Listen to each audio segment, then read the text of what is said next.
நம்ம இட்லிக்கு ஒரு சாம்பார் ரெடி பண்ணிக்கலாம். அதுக்கு ஒரு 3 பெரிய தக்காளி, ஒரு டம்ளர் சிறுபருப்புனா பைத்தம்பருப்பு, அதுக்கப்புறம் ஒரு ஸ்பூன் மிளகு, ஒரு 5 பச்சை மிளகாய் சேர்த்து வேக வச்சுருக்கேன். இந்த வேக வச்சது எடுத்து சும்மா 1/4 நம்ம கடைஞ்சிக்கலாம்.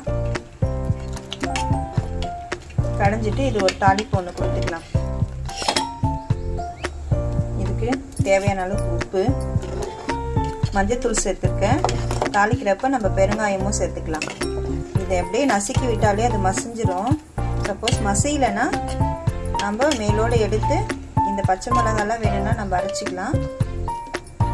அரைச்சிட்டு அப்படியே சாம்பார் தாளித்து விட்டுக்கலாம்.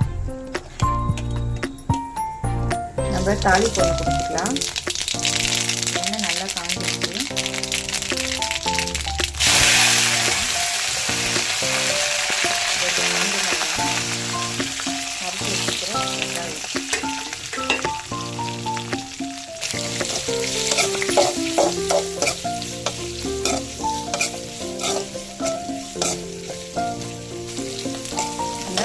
துளியோண்டு உப்பு போட்டிருக்கேன்.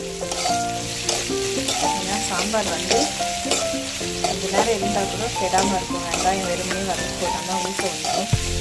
அதனால் ஒரு சிட்டிக்கு உப்பு போட்டு வதக்கணும்னா சாம்பார் கெடாது. வெங்காயம் நல்லா வதக்கிட்டோம். இதில் வந்து பச்சை மிளகாய் இருந்தெல்லாம் அரைச்சி போட்டுட்டேன். இதில் வெந்துட்டு இருந்த பச்சை மிளகாய் தக்காளி தான் அரைச்சி சேர்த்தாச்சு. அரைச்சி சேர்க்குறப்போ சிறுநெல்லிக்காய் அளவுக்கு புளி சேர்த்து அரைச்சிருக்கேன். சாம்பார் இப்போ நல்லா கொதிச்சுட்டு இப்போ பெருங்காயம் கொஞ்சம் சேர்த்துக்கலாம். இதில்